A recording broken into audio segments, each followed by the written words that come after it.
जब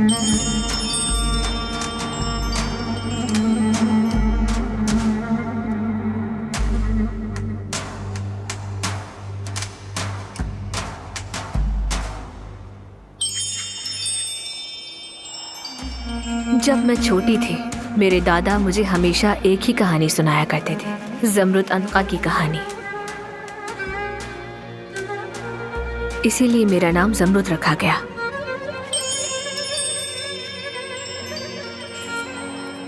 ज़मरुद अनका परिंदों का बादशाह था। उसका घोंसला बादलों से ऊपर कोकाफ की चोटी पर होता था। ये परिंदा औकाफ जितना बड़ा, सितारों की मानिंद रोशन आंखों वाला, पाकीज़ा, वफादार, मोहब्बत और खुशी की अलामत था और कभी हार नहीं मानता था। जब भी वो जलकर राख हो जाता तो अपनी ही राख से दोबारा जिंदा हो जाता।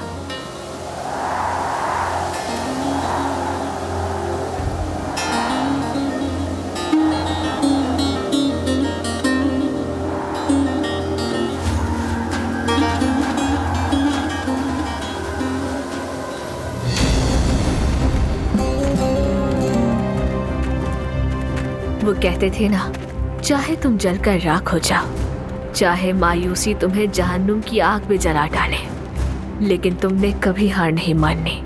तुम्हें उस परिंदे की तरह अपनी राख से दोबारा जिंदा उठना है। क्या तुम्हें मैनबिक की जंग याद है?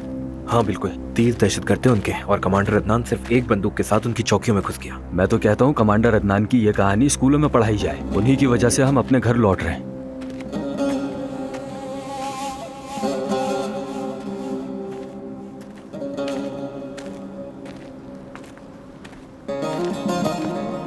फिक्र की बात नहीं, देखो सब खत्म हो गया है। कमांडर अदनान, मुझे समझ नहीं आ रहा आपका शुक्रिया अदा कैसे करूं। अफरीन में अगर आप ना होते तो मैं अब तक मर चुका होता। आपकी बदौलत मेरा खानदान मुझे दोबारा देख सकेगा। अल्लाह आपको सलामत रखे कमांडर।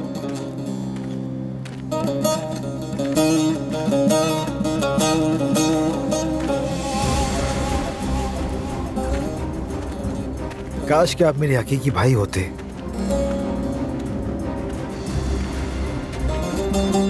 हकीकी भाई का क्या मतलब? तुम सब मेरे भाई ही तो हो।